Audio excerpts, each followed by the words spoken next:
Kia ora, I'm Cherie Kinnear and these are the latest New Zealand Herald headlines.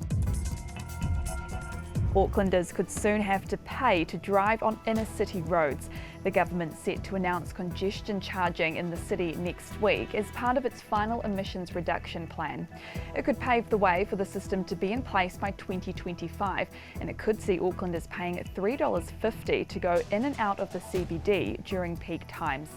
The Helen Clark Foundation says they want to make sure there's sufficient public transport and walking and cycling alternatives so people on low incomes can avoid a charge.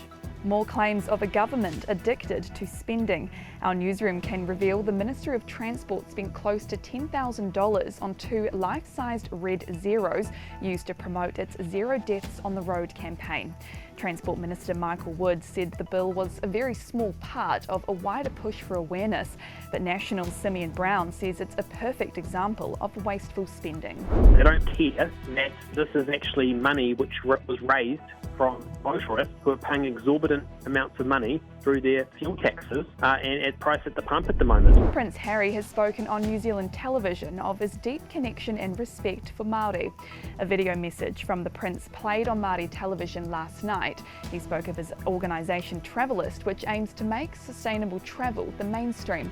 The Prince says in their most recent visit, he and his wife were honoured to meet with young people dedicated to Māori culture and giving back to their communities.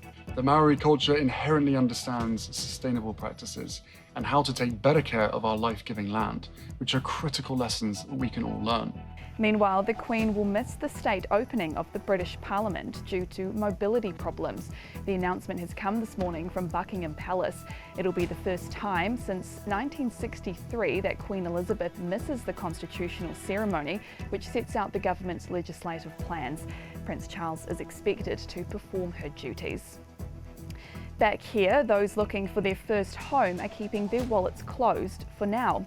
CoreLogic's biannual first home buyer report reveals 22.5% of all buyers in the first 3 months of this year bought a property for the first time. That's down 3.5% on the second half of last year.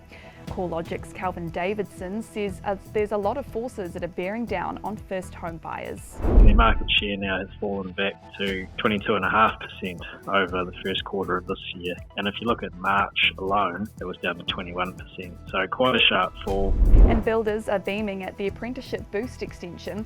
The government has announced a scheme which supports trades training programs, which will now run till the end of 2023. The $230 million investment will support an additional 24,000 people.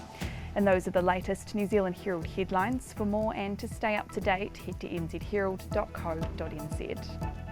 Thanks for checking out our YouTube channel. To stay up to date with all the latest news from the New Zealand Herald, click the subscribe button below or check out one of the videos here and head over to nzherald.co.nz for more details on these stories and more.